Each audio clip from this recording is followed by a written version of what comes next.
Hi, boys and girls. I'm here for our second Bible story this week. And remember, this week is Why Week, so we're talking about how you can tell others about Jesus. So here's another story. This girl, her name is Katerina. So I'm going to tell you the story now, too. If ever a little girl wanted to do something, that little girl was Katerina. Since she only wanted to go to Sunday school, you may well be surprised that she was not allowed to go, especially as she was perfectly healthy, the day was bright and sunny, and the Sunday school met almost in her own backyard.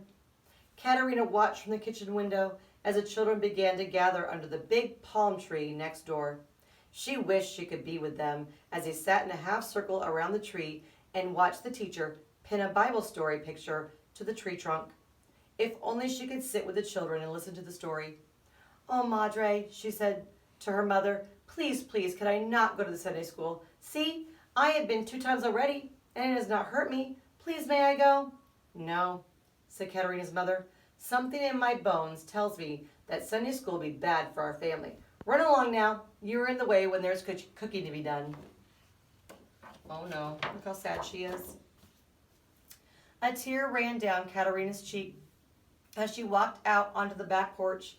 Another tear followed as she brushed past her father, who was setting his toes on the steps. "Now then," he said, as he saw Katerina's troubled face, "what is the matter?" "I want to go to Sunday school. I want to hear the Bible stories." "Go then," said her father. "You may go 10 times until you have heard a story for each finger on your 2 hands. Only listen carefully so you remember the stories well. Hurry now, they're beginning." Now, boys and girls, I got to stop right there. If one of your parents tells you no, you never go to the other parent to get a yes. That's a big bad no-no. Your moms and dads will not like that. But in this story, that's what she did. So she didn't get in trouble, but she probably should have. So anyway, her dad let her go to get 10 stories, 1 for every finger. So she went as fast as she could. She listened attentively and she remembered what she heard. The next Sunday, Katerina returned to the Sunday school, and the next, so 1, and the next, and the next. She went until she had learned a story for each of her 9 fingers. We have 10, so she's missing 1. And now the smallest finger on her left hand was eagerly awaiting the last story. As soon as Sunday came, Katerina would have a story for that finger too. But before that last Sunday came, something terrible happened. Katerina's family moved away to another village, exactly the same as the first one, only there was no Sunday school. Katerina asked her new little neighbors about it, but they only said, "What is Sunday school?" "Ah," said Katerina, "a Sunday school is when you have a big palm tree and the children sit in a circle around it and the teacher puts a Bible picture on the tree and tells a story about Jesus. I myself know 9 of those stories, 1 of them for each of my 9 fingers. Now only my last little finger is waiting to hear a story." "Katerina," said the boys and girls, "let us have a Sunday school. You can be the teacher, for you know the stories. Tell us about Jesus." Just like you guys can do, right? Look at this. She's so happy. Katerina thought that was a good idea. She had the children sit in a circle around the palm tree, and then she pinned a sheet of white paper to the tree. "Now," she said, "you must imagine that there are hills in the picture, and on the hills are shepherds with their sheep, and you certainly did have to have an imagination because there was nothing on that paper. It is nighttime. It is dark, very dark, when all of a sudden there's a great light. And who do you suppose made the light? It was angels, come to tell the shepherds that Jesus was born." "But who is Jesus?" asked one little boy. Katerina told them, and that was the first story. "Oh, Katerina," the children said, "we like the finger stories. Tell us some more." So Katerina told her new friends story after story about Jesus. She told how he was born in a manger and how he healed sick people and fed 5,000 people with a little boy's lunch. She told about his death on the cross for our sins and about how he rose again from the dead. Wow. She told them, look, there's the shepherds and the manger.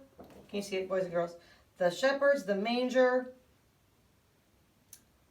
I don't know what that story is. Maybe the temple, maybe. How he healed the lame boy. Maybe this is disciples. I'm not sure what that one is. But anyway, she told them, look, 9 stories, so just one finger is missing.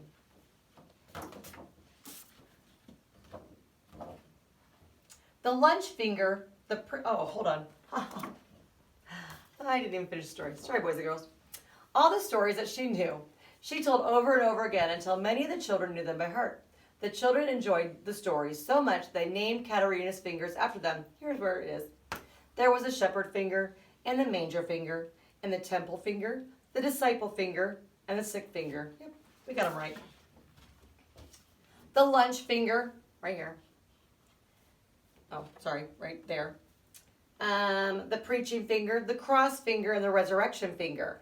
9 names for 9 fingers, but always the last little finger remained nameless. Oh, I wish I knew the story for the last finger, Katerina would say, but she did not. So she started over again with the first finger. One day, a missionary came to the Katerina's new village. She gathered the women and children together and began to tell a story. Oh, we know how that story ends, the children said. That is Katerina's 3rd finger story. The missionary did not know what to think about these stories, so she started another story. That is Katerina's 6th finger story, the excited one little boy said. Who is Katerina? And what is all this about her fingers? With much persuasion, Katerina came shyly forward. I'm Katerina, she said, and I know a Bible story for each of these 9 fingers, but alas, my 10th finger always remains empty. Can you tell me a story for my little finger? When the missionary had learned more about Katerina, she said that she thought Katerina's 10th finger was a story in itself. After Jesus arose from the dead, she said, just before he went up to heaven, he told the people, go into the world and preach the gospel. Remember gospel? It means the good news. That means that Jesus wants us to tell people about him. I think that you, Katerina, have done as much as any little girl could to obey that command. For the very day you moved to this new village, you began to tell the children about him. And from that day forward, the children of the village called Katerina's last little finger the go finger, which means go and tell people about Jesus. So all of you boys and girls, you know lots of Bible stories, and you can tell other people about them as well. So I want you to, again, to continue telling all the people that you know about Jesus. You can tell them the stories. And again, if you have any questions, you can call me or email me or message me on Facebook. And I hope to see you again soon. Bye-bye.